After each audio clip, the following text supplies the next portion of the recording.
I'll start with a quick introduction about me first. So I run a company which is deep tech centric accelerator and backed by a very strong community. Uh, that's what I do, support startups in early days, early stage across not just on the investment side, but also on the uh, doing the early POCs, market access and all that. Similarly, I will expect all of my panelists to get onto that introduction. Interestingly, we have a great panel. We have VCs, we have people who are doing it on the ground. We have people from the enabling ecosystem, including me. So yeah, let's start with Girish. Hi, good afternoon. My name is Girish Shivani. I'm one of the managing partners at Your Nest Venture Capital. We are a deep tech fund, early stage, check sizes between 8 and 12 crores to start with. Currently deploying from the third fund, which is a 500 crore vehicle. We do primarily first round of institutional capital into an early stage deep tech IP-led startup focused on building B2B products out of India for the world. I want to say ditto. My name is Ashish.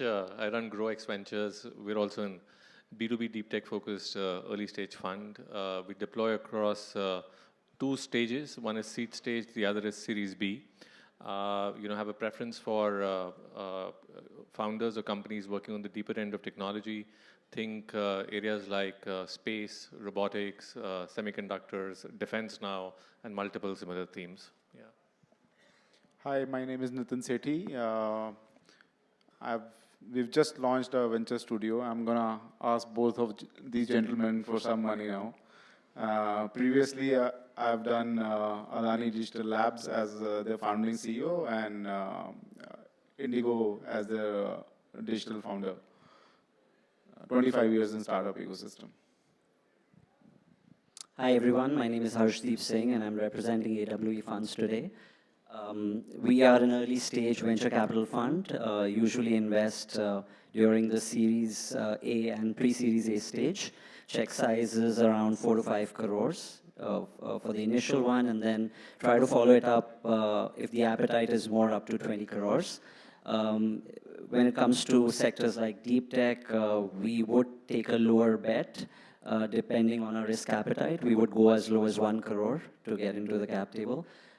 We invest at the cusp of technology and real-world impact across health, across climate tech, health tech, and selectively fintech.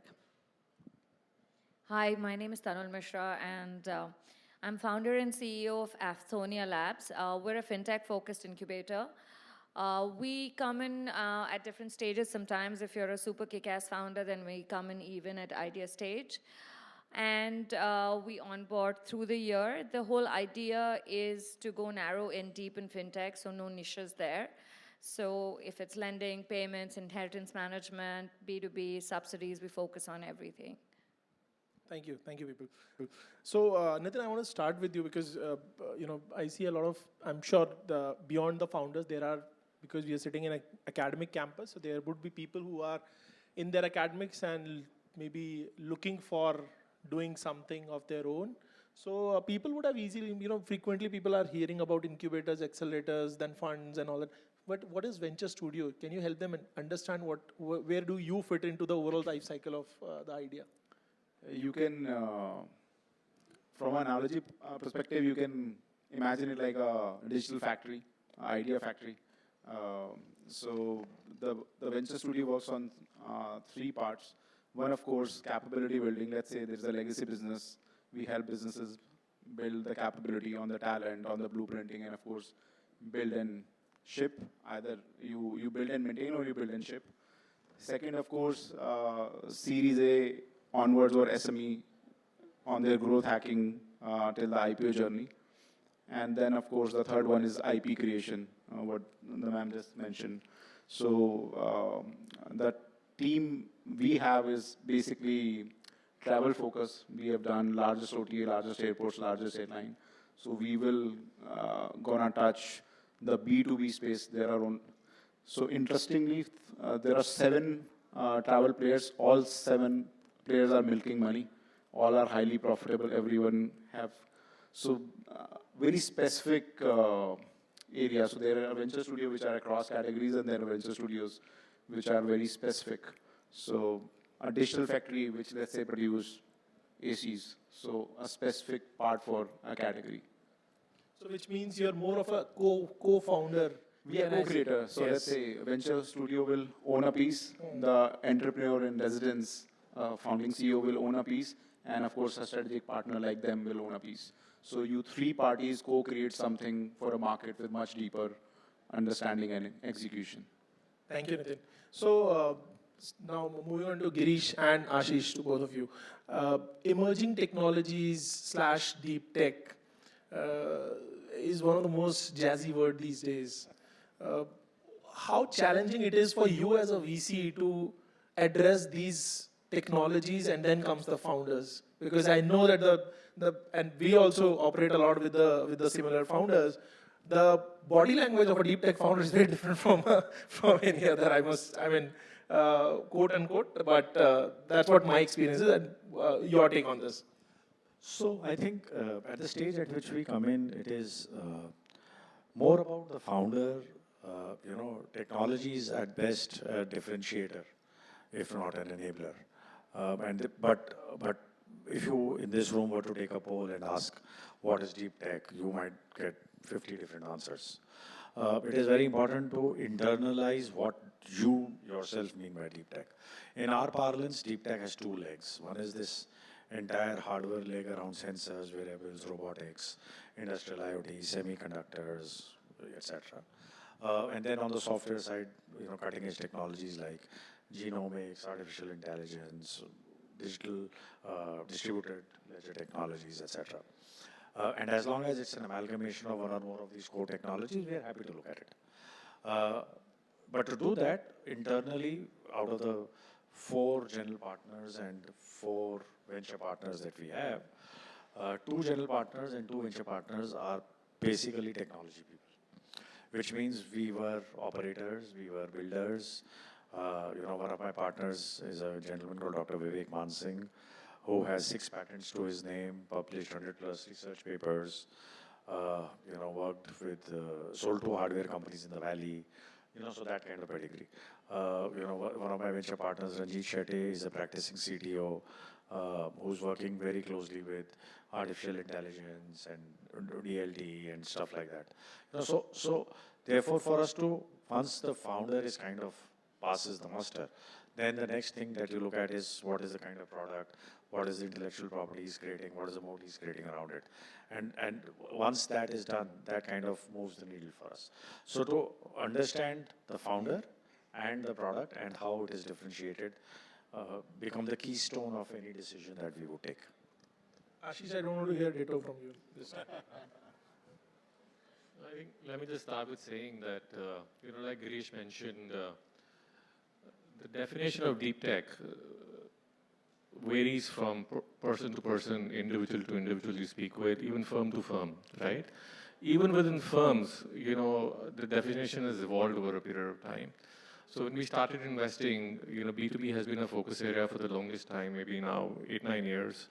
And at that point of time, we used to say that we're looking for founders building proprietary tech, which essentially means that they're generating IP, which also means, therefore, that only a handful of people are working on this kind of a tech.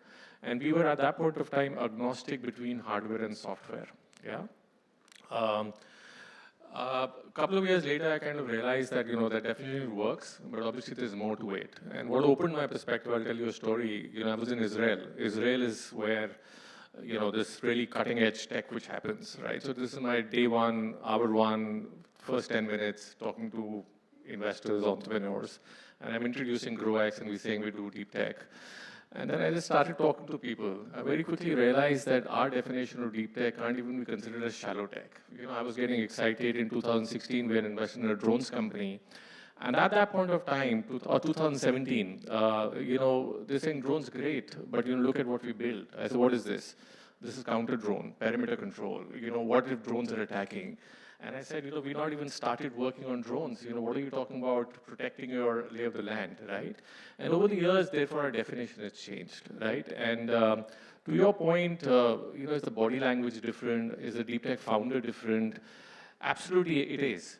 Because what we've learned over a period of time, these people are far more ambitious, far more bold, and far more passionate to kind of solve for a particular problem in a very different way.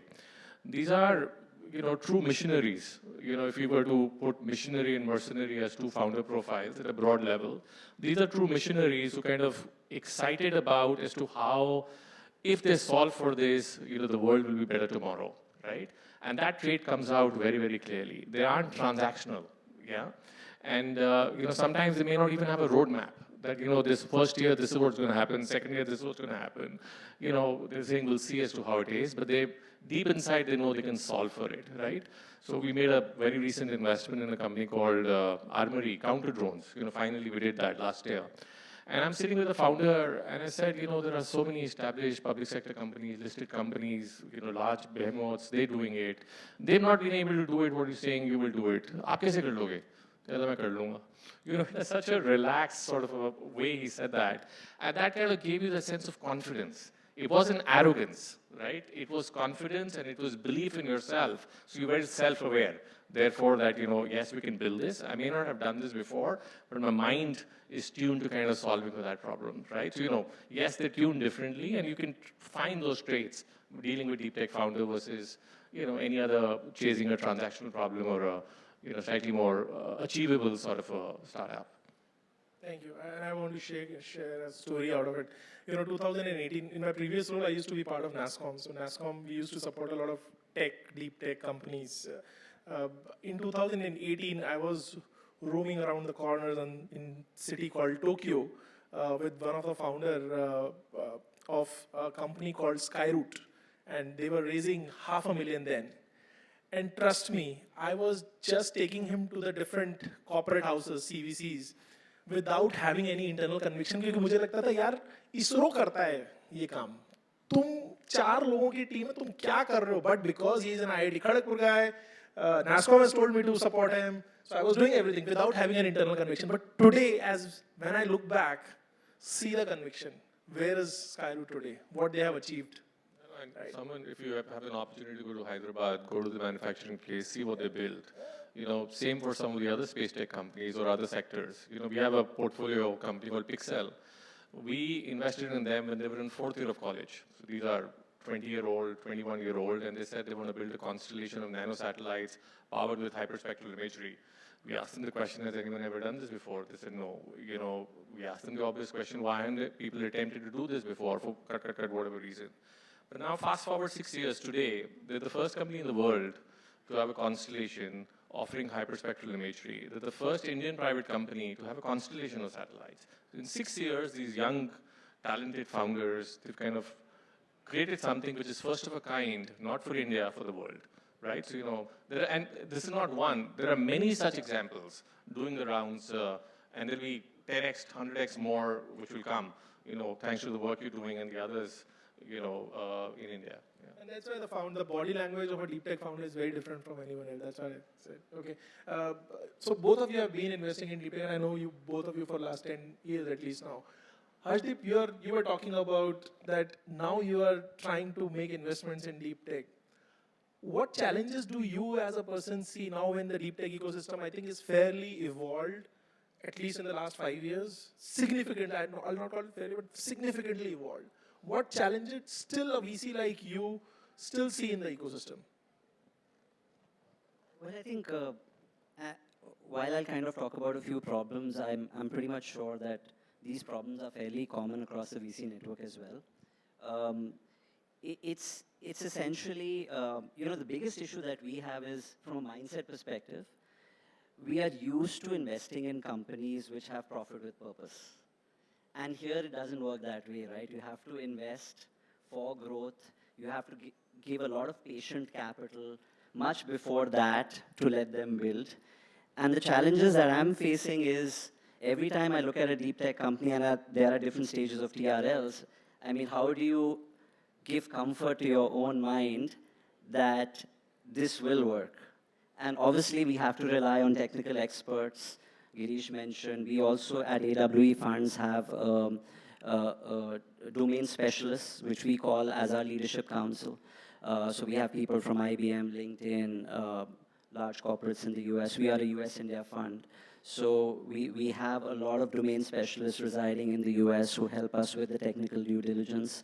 So while we may not fully understand within our core team the technicalities of that particular venture, we do rely on the domain specialization of our experts, and we do bring them on early on. I think that is very important because otherwise we've also seen a lot of time getting wasted in evaluating these companies, and at the end of it, we realize that this isn't deep tech at all. so those are the kind of concerns we have. Thank you. Tanul, you, in fintech, what kind of emerging tech applications are you seeing? Because you are a very, very fintech-centric incubator. We're seeing two kinds of shifts that we're seeing. I mean, obviously, if you're not dreaming AI, eating AI, then you're not doing it all right now. So that's one is a predominant use. The question there is how much of it is actually relevant. But a huge shift that we're seeing is we're seeing a range of tier two founders who are coming in and who are solving specifically for tier two regions. So for example, we just incubated somebody who's very focused on building a core banking services platform, but for cooperatives. And we're not talking cooperative banks or things, but these are like, think NGOs or smaller cooperatives like milk cooperatives, et cetera, who have the money but don't have the technology to build. So that's one aspect that we're seeing. But the other thing that we're seeing is, again, I'm seeing a lot of shift in the payment innovation system, right?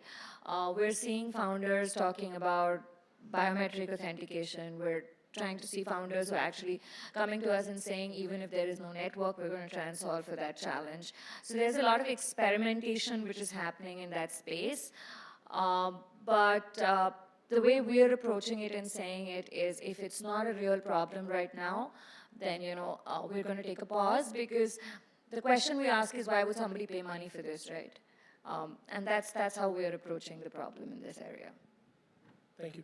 Nitin, what's your thesis in Venture Studio? What kind of company, what kind of ideas are you scouting for to support them in the journey? So primarily there are 6 pillars, 6 core leaders who came together as a founding leaders, done this. So again, we specialize by building 3 categories in the internet's ecosystem. So travel tech I already talked about.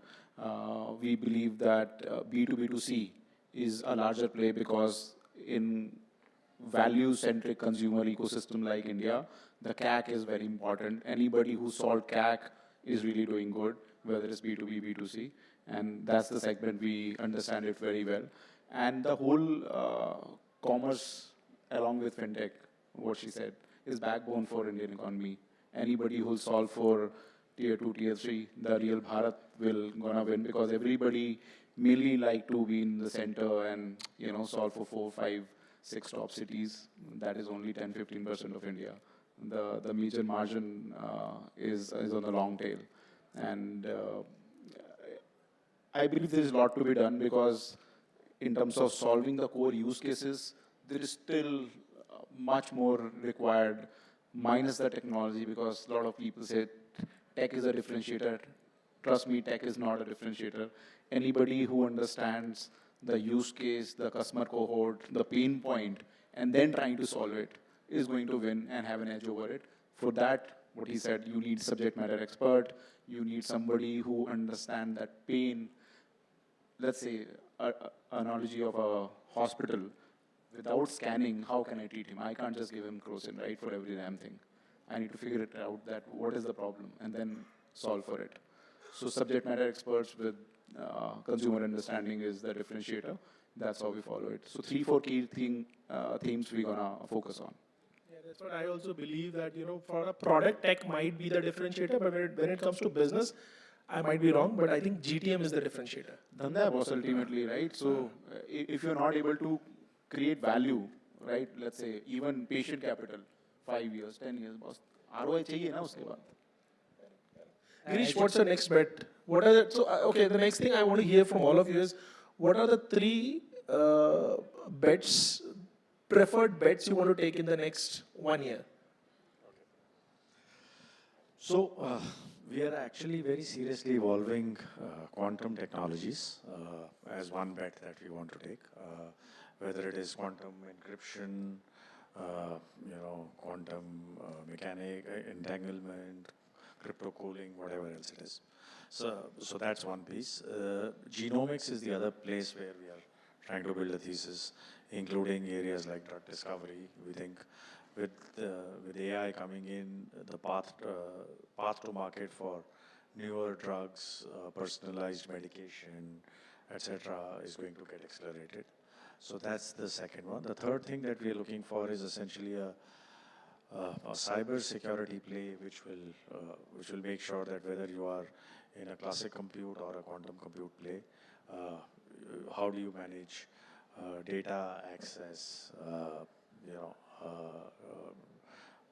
with even data at rest while the data is moving, it's amenable to being exposed. So those are broadly the kind of themes one is looking at. We are also parallelly starting to evaluate if we should look at defense as a theme, but still early days on that. So, Ashish, my next question is to you. I mean, the same question to you, but before that, in case the audience have any question, please be ready with your question, because I think panels should always have at least 5 to 10 minutes reserved for Q&A, right? So, Ashish, the same question goes to you. So I have a slightly different answer. I don't know what we will end up investing in 2026. We don't even have priorities or preferences or a thesis in our head. There was a time we used to do that, and over the years I've kind of realized that you start drinking your own Kool-Aid, you start imagining those ideas in your eyes, and running those companies as opposed to allowing the founders to do that. But to all the sectors which Girish spoke about, there is tremendous opportunity. Our job is to read, our job is to prepare a mind, to what Harsh said, that, how do I even respond to when a deep tech founder pitches to us? And we need to be ready, so we need to know about quantum, we need to know about cybersecurity, we need to know about semiconductors, we need to be well aware. And that gives us an opportunity or a perspective to assess the situation you're in, right? So that's the way I am, right? But if you would ask me the sectors I would like for in 2026 to kind of pick up momentum, cybersecurity is clearly one, with more and more increased use of AI, and therefore data freely flowing just seamlessly, right? Nobody cares about data anymore. I think that's going to be a very, very important layer. And the second is healthcare. Healthcare as a sector, for whatever reason, we haven't seen any winners, and I think be it AI-led drug discovery, be it diagnostics, be it, longevity, and so on and so forth, I would like that team to kind of pick up stage, yeah. And or data centers in space, why not?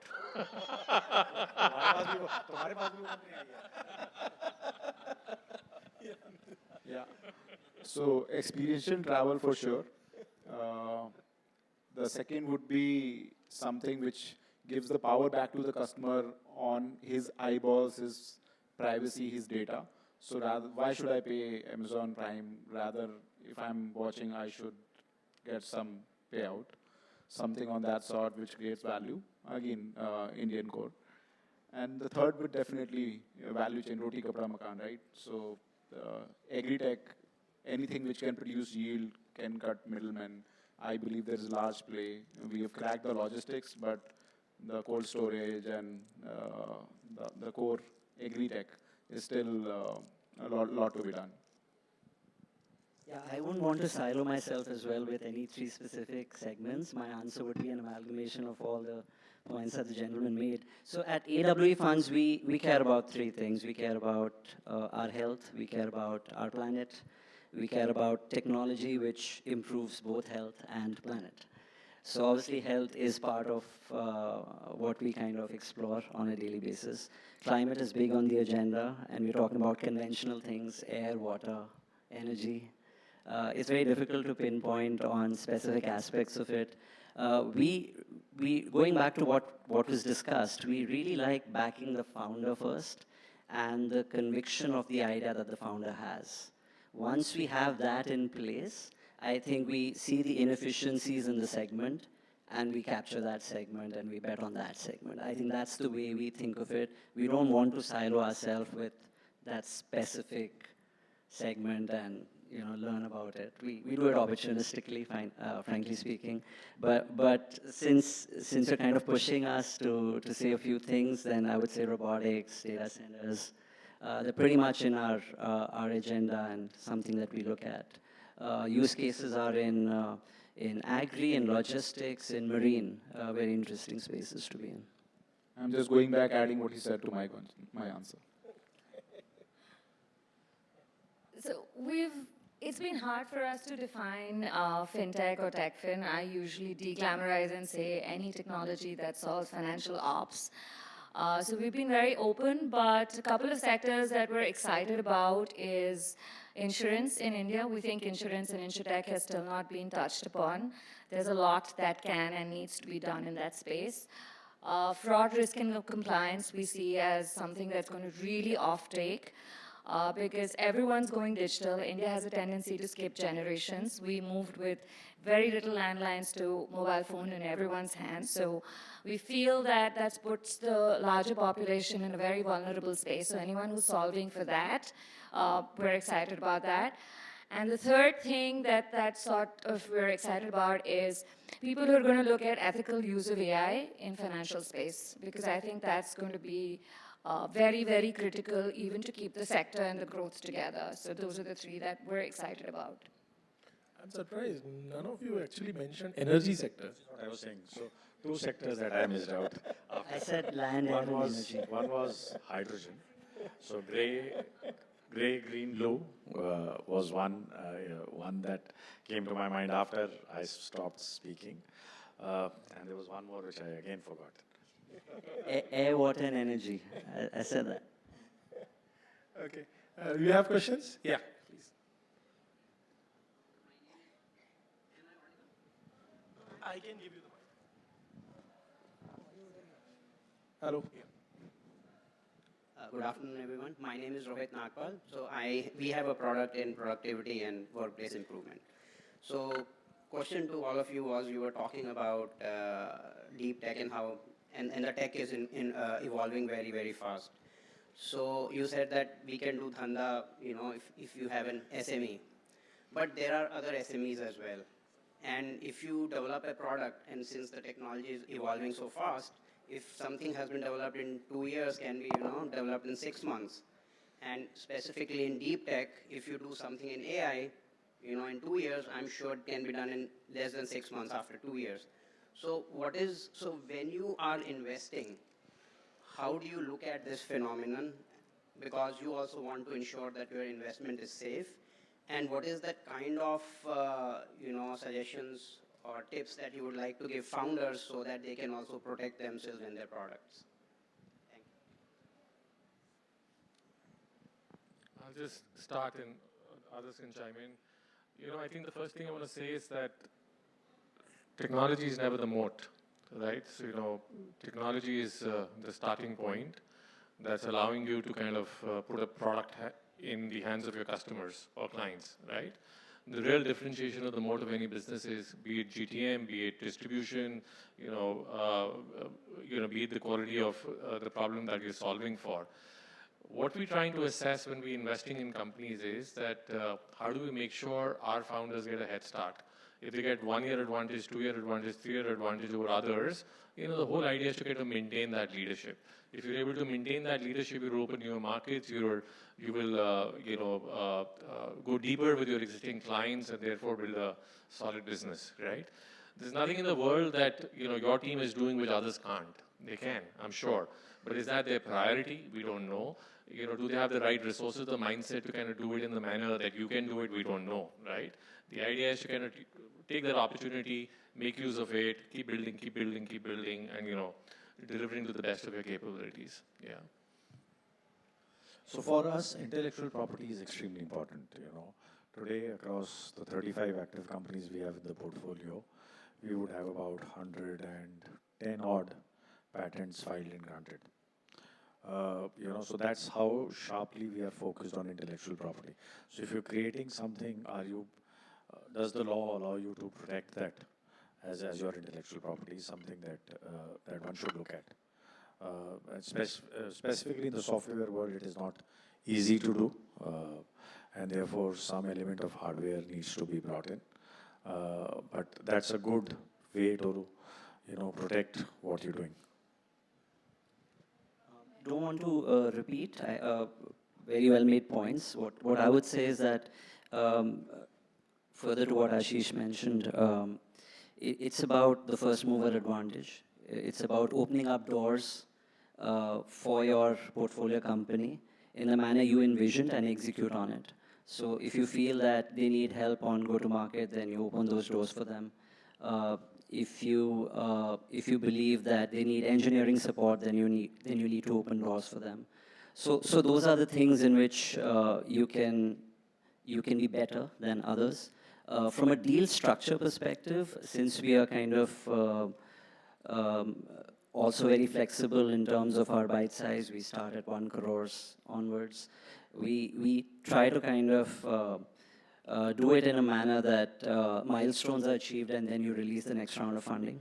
So that way you hedge your risk from a deal structure perspective. So you can do 1 and then you can do 4 if there's a certification or a regulatory clearance and likes of it.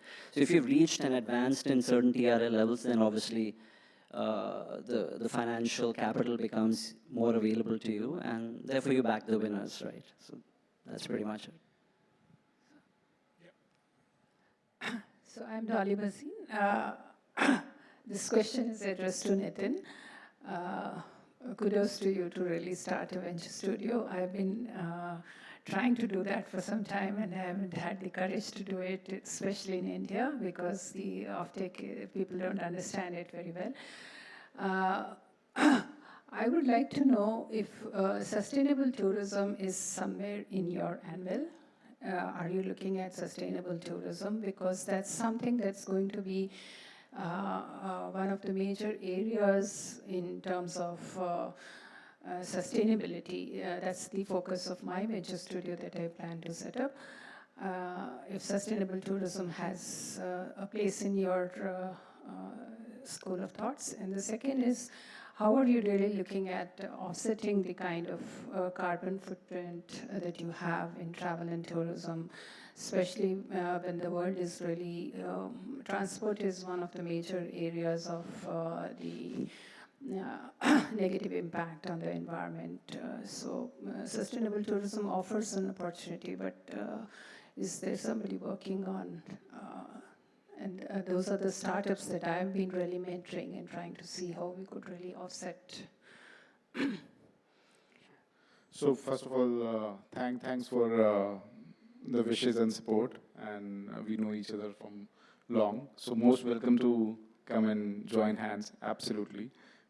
You know that the travel and tourism is the core we own as a team, and it's pretty new, you know, 30, 45 days, and we already got a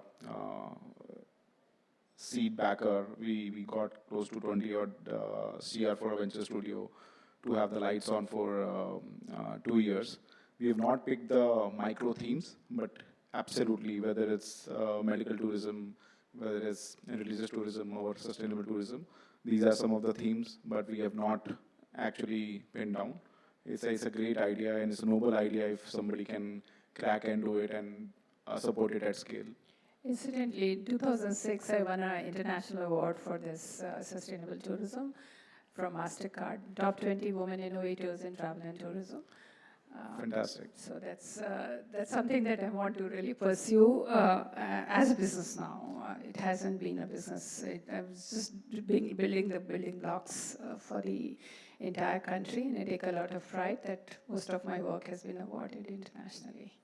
Thank you. Thank you. Hi, I'm Dr. Shikha. I'm a microbiologist, and this question is for Girish. I'm very happy to know, Girish, that you said you want to fund vaccine development. So that is something we don't hear often. I'm curious, which aspect are you thinking of funding? Because it's from lab to manufacturing, preclinical, clinical. It's a long-drawn process, so would appreciate your thoughts on it. Thank you. Yeah, so you're absolutely right. It sometimes takes 8, 10 years for some of these molecules to come out and be commercialized. We're still evaluating the sector, the segment. Most likely, we will zero down to something which will be just about ready to get into clinical trials. Is where we are thinking right now, but it can evolve. As I said, still early days. Before that, the risk is a bit too much, and beyond that, the valuations are just way out of whack. So that's the kind of sweet spot we will probably end up doing. Last question, huh? One last question.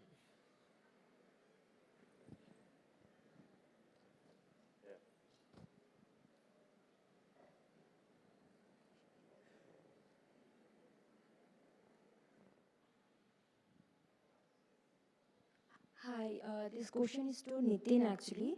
So I'm Bubbly, I'm co-founder of an OTA, Forbago. So Nitin, since you have experience in investing in the OTAs, wanted to know what would be your advice, what should we avoid in terms of tourism, like a lot of people, like it's crowded we see, so is there any advice? Don't try to acquire the customer only on discounting, because somebody else on the second time gonna offer more discounts who will have a deeper pockets, and you will not have any business. And I'm telling you, if you are not winning on the customer experience, travel is not the category you should focus on. Thank you, thank you. Okay, thank you. Can I ask one question? Yeah. Hi sir, I'm Abhinandan Jain. I'm volunteering here. Actually, I'm from CVS, Delhi University, pursuing marketing management. Sir, actually, मैं पूछ रहा था कि 11th, 12th and now pursuing commerce. तो take का मुझे इतना idea नहीं है. तो अगर इन केस इन फ्यूचर मैं कभी किसी स्टार्टअप का पार्ट बनता हूँ, स्टार्टअप करता हूँ, तो टेक कितना इम्पोर्टेंट है? इसका आंसर मैं देना चाहूँगा. तो यार टेक बहुत important है. Let me be very honest, right? But at the same time, this is not the only thing. I'm a dental surgeon by education, and I'm operating one of the largest deep tech community in the country today. Just to add, I'm a chartered accountant. Ditto. Investing in deep tech companies. So, here you go. नहीं, but Commerce background. Commerce background. Commerce background, MBA. पर अगर आप हम सबसे पूछोगे कि how did we get oriented to deep tech, आपको दिखेगा कहीं पर दोस्ती है, कहीं पर नेटवर्क है, कहीं पर को फाउंडर है, एंड वही ढूंढना है, इंटेंट है, वही आपको ढूंढना है, सीखने का इंटेंट है. That's how you can get better in the game. It's not the degree that counts, it's the hunger you carry, and this but being aware of technology, being in it, that's fundamentally most important today. Yeah. So, इस room में complementary skill ढूंढ लो जिसको take आता हो. ये important है. Okay, thank you so much. Thank you so guys, much, thank all the panelists.